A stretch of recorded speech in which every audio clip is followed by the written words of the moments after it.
Welcome, everyone. This is Adam Coleman, and with me today we have Kristen Hilty, who is a certified divorce financial analyst with Smarter Divorce Solutions here in Charlotte. Today, we're going to go through, do a little bit of a deeper dive into the world of divorce financial planning to better understand the role that Kristen and fellow CDFAs play in the divorce process, and also how it differs a little bit from what a traditional financial advisor might do. So, Kristen, thanks for being here. Thank you for having me. Absolutely. Well, before we begin, tell everybody a little bit about yourself and kind of what made you go into financial planning and then more specifically divorce financial planning. Sure. I've been doing financial planning for over 20 years. And so I started out in a big company, Charles Schwab, and then ended up going independent. And I really love helping people get some clarity and sleep better at night. So about 5 years ago, I really started running into more and more people who were coming to me after the fact, after they were divorced, and had agreed to things that just were not really smart financial decisions. And by no fault of their own, they didn't have any financial guidance through the process. So I really saw a big need for divorce financial planning. And so that's when I started my divorce practice. And unfortunately, we all know someone or have been affected by divorce in some way. And there's just such a need for the work, the financial work in the process. About 3 years ago, I became my own client and ended up going through my own divorce. Here I was, this financial expert for all of these years and doing this divorce work. And when I had to do it for myself, boy, what a different level of empathy for my clients. And so I'm this financial expert and I'm up in the middle of the night worrying about the financials and am I going to be okay? And so it really is important work. I wish there was more awareness. So I love that you're doing these podcasts because people don't realize that resource is out there for them when they're going through such an emotional roller coaster. Right. Everybody focuses on the attorney side and they don't realize that there's all these other parties that are involved. You, obviously, me as well, divorce coaches, there's tons of different ancillary options out there that would make the process a lot easier and smoother for everybody.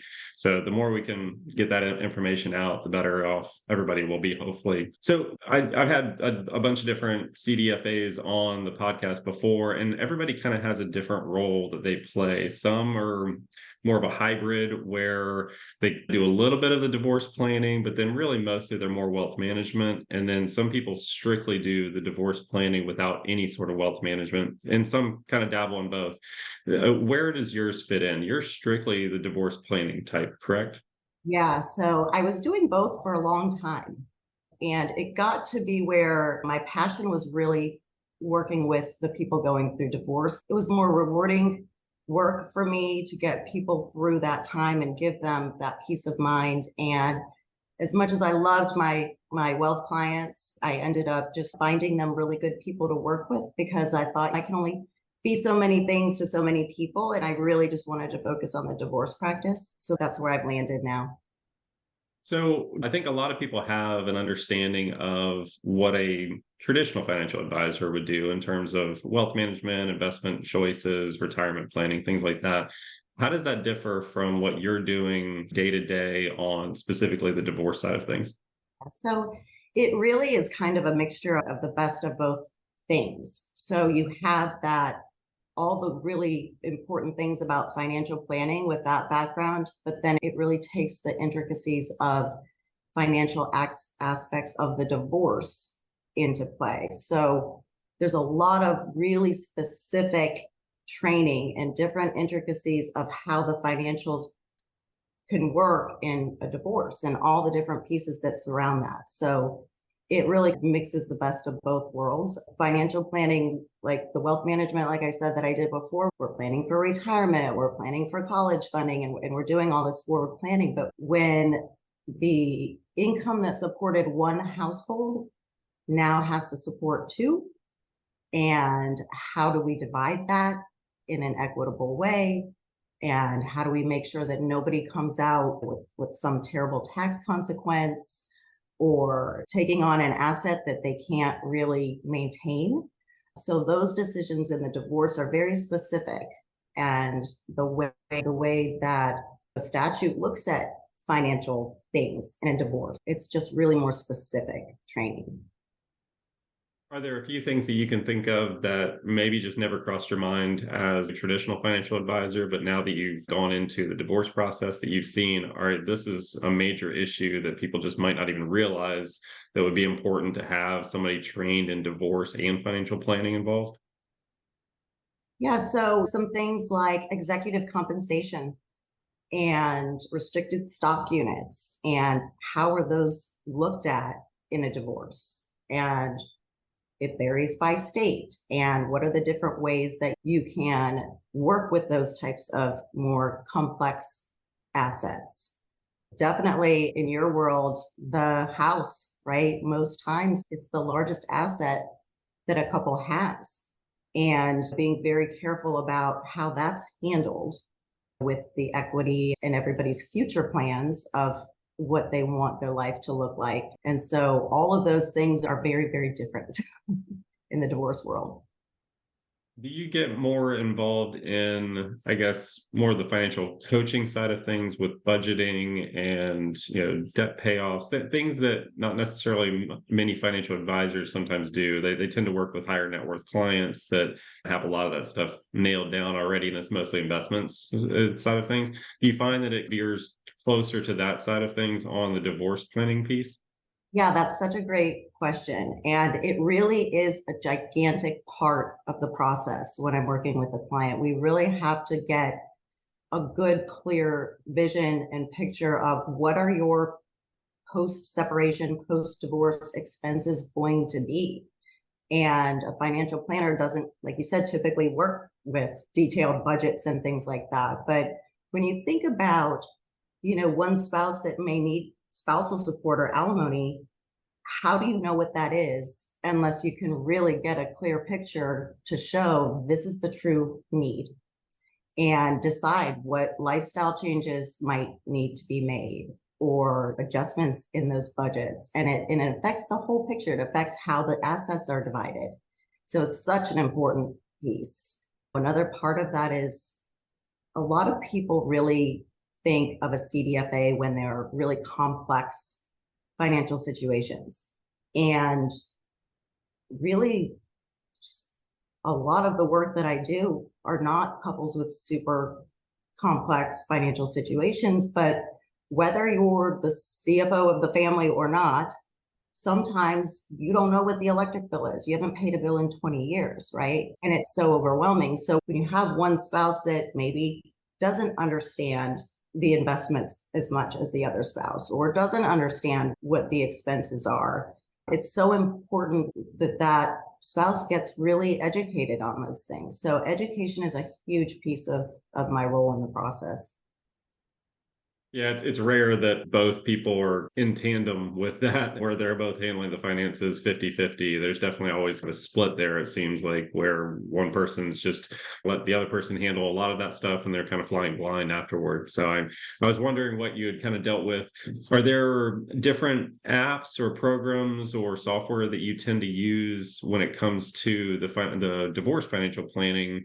And does it differ quite a bit, obviously, than what a traditional financial advisor would have in terms of their financial planning software? Yeah, so financial planning software for a typical financial advisor is really looking more at projections as far as, asset allocation and things like that and retirement planning. The software that I use, and everybody uses a different method, but I use family law software, which has a financial component to it. And it allows me to, while I can't be giving investment advice and things like that. I don't do the financial planning. I can do some really good projections for people so that they have that clarity of what their future is going to look like. So it has all of the tools that I need for someone to really work with somebody to get an idea of what their expenses are, what the assets are worth, the best ways to divide asset division pieces of it, because typical financial planning software is not going to do asset division models. Is there a line that you can't cross in your world in terms of investment advice? Obviously, you've been licensed to do that. You've done it in the past. Do you maintain those licensing to allow you to give investment advice, or is it strictly a no-go for divorce planning? Yeah, so it is a no-go for Okay. CDFA work. I do maintain my license, but I don't do that work. And so even when I was doing that work, I make sure I'm fully disclosing with my divorce clients. I am not wearing that hat in this Right. situation. And especially when I'm a financial neutral, I'm there as an educator. I'm there to make sure everybody understands all of the pieces of the financial picture and that everybody can really make decisions from a place of clarity and not emotion. The financial neutral. Maybe speak to that a little bit because some people understand that and some people don't. So you have the ability, and correct me if I'm wrong, you can obviously represent each individual, kind of an advocacy type of role for one particular spouse, or you can come in as a financial neutral, typically in a collaborative divorce situation, I'm assuming. What are the different roles that you're playing in each of those situations? So when I'm acting as a financial advocate, I am just working with one spouse, and whether they have an attorney or if they're in a mediation setting, I can work as a financial advocate. In that case, I'm absolutely giving them advice on the best outcome for them as far as asset division and things like that for their future, but I'm still not giving investment advice. Right. Then in a neutral situation, which I love to work as a financial neutral, there are a couple scenarios where I work that way. And one is in a mediation setting so that both parties are getting all of the same information and they're able to make their decisions from a place of knowledge and clarity and both on the same page about things. And then collaborative divorce is a little bit different because there are more professionals involved. And that's another case where I work as a neutral and just to really help come up with some creative ideas sometimes.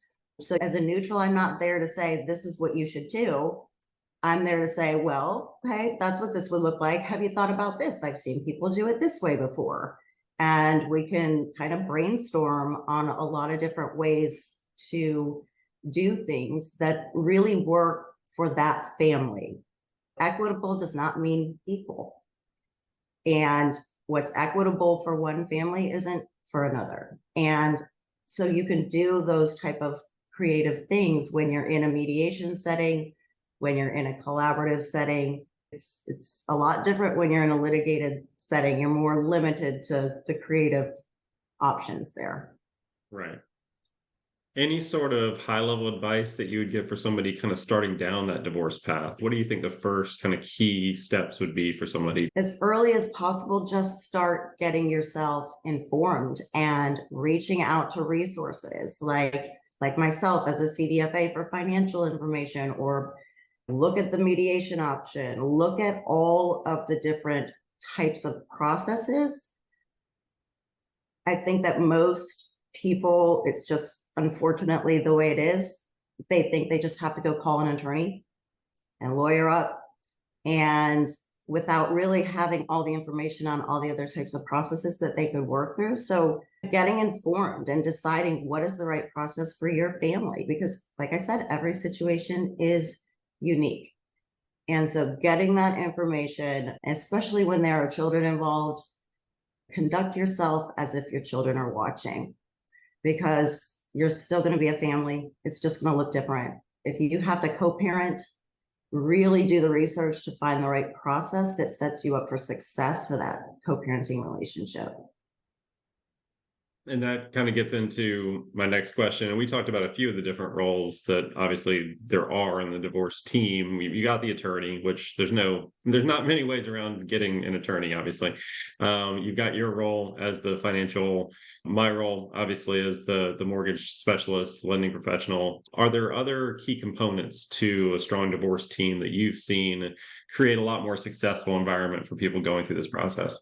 Now, a big one is a certified divorce coach. And these are mental health professionals that really specialize in coaching people through the divorce process. So I always love to hear when people have a therapist that they're working with, or choose to work with a therapist, and that's fantastic. The difference is, I think, therapy is really going to kind of be more looking back on how'd you get here, all that kind of past stuff. The divorce coach is really unique because it really keeps you moving forward through the process and focuses on the future and really helps with, sometimes a big part of the reason you're in the situation are communication problems. And a divorce coach can really help so much in teaching people the best way to communicate with each other going forward. So I love it when there's a certified divorce coach involved.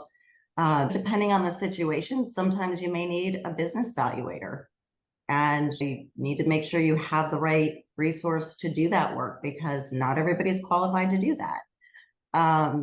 A real estate professional that specializes in divorce, and of course, people like you, the certified divorce lending. It's so important. Oh my goodness, especially right now, right? With the crazy environment that we're in, and people, if they have to refinance, you better make sure that you can, right? Don't sign something unless you make sure it's doable. So those are really important resources. If there's some situation where maybe people think there are hidden assets or things like that, which is typically going to be in a litigated situation, then maybe a forensic accountant. You just have to really make sure you have all the people that you need on the team. Going back to your role, are there any potential issues that you've seen or kind of fears that somebody needs to kind of keep in mind of not having a financial advisor, specifically a divorce financial advisor, involved in the process? Have you seen any bad situations where they weren't involved that could have been easily prevented? Yeah, it's funny when it's not funny, it's actually sad. But when I meet people and I tell them what I do for a living, they almost always say, I wish I knew you when I was going through my divorce. There just isn't enough awareness because people agree to things. For example, asset division that leaves one person with a horrible tax consequence that they were not made aware of. And their attorney, it's not their attorney's job to know that stuff, right? So it's not their fault. They just didn't have the right resources. Or someone who it was so important to them to keep the home, to keep the primary home. And then 2 years later, they can't afford to maintain it. Right. And because nobody really looked at that for them. Nobody projected that out and said, okay, but how are you going to maintain that? In a couple of years, you're going to be out of money. So those are big things that I see. The house is a huge one. That's a huge one. And yeah, obviously, I can echo that many times over, but it's not the attorney's job. And I think people rely on the attorney for that, not realizing that that's not what their area of expertise is. They've got so many other things that they have to worry about. The financial piece is just not there. Do you think it's this misconception, I guess, that financial advisors typically only work with high-end clients? Is that part of the reason why people aren't thinking to get a financial advisor involved, or do you think it's something else? Yeah, I think that's a lot of it. I don't think that people immediately think of a financial advisor. They just assume their attorney is going to tell them the best solution. Right. There are also situations where it's a divorcing couple typically will have shared the same financial advisor. And maybe one spouse doesn't feel comfortable going to that financial advisor because the other spouse is the best friend of that financial advisor. And so they don't go get the help that they need. No, I think that's a good thought as well. And I don't see it happen nearly often enough, just because obviously I see a lot of divorce cases with mortgages as well. And unfortunately, the majority of them do not have a financial advisor, even a traditional financial advisor, much less somebody that's specifically helping on the divorce. And ultimately, you're just paying more to have the attorney try to figure it out as opposed to having a specialist get involved, like you on the financial side, like me on the mortgage side. There's much cheaper and more effective ways to actually have specialists involved so that you can get this all done much smoother, in my opinion. But I think this has been super helpful, extremely, useful information. So hopefully more information gets sent out there. I hope more people actually follow this and actually get more team members involved. I think it's only going to make things a lot easier and smoother. So having the financial, having the emotional side of things, both of those pillars kind of controlled by somebody that's specialized in this is key. So any final thoughts that you'd like to leave us with? Anything, any other types of advice that you would give for somebody going down this path? Yeah, I mean, my advice, like I said, get informed, talk to as many resources, and start gathering your information really early. Start looking at what do we have? Capture any financial statements that come across your email or in your mailbox, and really make sure you start collecting that stuff to get informed as soon as possible. Make sure you have access to the things that you need access to. Are there accounts that you don't have access to? Do you know what the electric bill is every month? Really, the sooner you can start working on that stuff, it's going to make the process much easier as you move forward. Now, you are obviously here in Charlotte with me as well. The good thing about us is we're not specifically set up just to work locally. So I know your group is actually, there's different locations all across the country, but just to confirm, you're able to help really any state in the country, correct? Yes, we are not state specific. Our home office is in Phoenix, Arizona, and I'm a satellite office here, the Charlotte office, and then we've got someone out in Wisconsin. The other thing that I love, love, love about my firm is we have a whole other arm that's a training arm, and we do very specific training for other CDFAs across the country. So we have all of these other resources as well. So for example, if someone had a situation, they came to me and they had a special needs child, and they needed to make sure that all of those things were going to be looked at and taken care of in the divorce process, I have a colleague that does that. That's her niche, right? And so I can bring in that expert. And I love that we have these resources all over the country that we can pull from to help as many people as we can. Just a random question. How often do you typically meet with the clients going through this process? Is it a set amount of time that you usually have dedicated to it, or is it obviously just variable depending on the situation? Yeah, it really depends on the situation. A litigated case can go on for quite a while, right? Yeah. Unfortunately, a collaborative case, we can usually get that done in a few meetings, but I spend a lot more time with the individuals on the financials. So depends on how complex. It depends. If one spouse needs more time with me, they get more time with me because I need to make sure they're prepared, because nobody wants to sit in a collaborative situation or a mediation session with someone who can't make a decision because they just don't know, because they're scared, right? So I like to just take that burden off of those people. So it really just depends on everybody's unique situation. Well, perfect. This has been extremely helpful. I appreciate you taking the time. Is there a better way of kind of tracking information down about you and kind of the services that you offer? Sure. So our website is smarterdivorcesolutions.com. And if anybody wanted to email me directly, it's Kristen at smarterdivorcesolutions.com, and that's Kristen.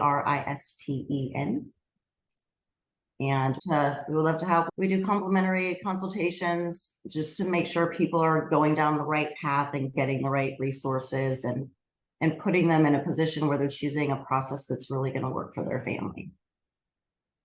And then do you have a network of people afterwards? You said that if they did need further financial planning help, you basically set them up with people there that you trust as well?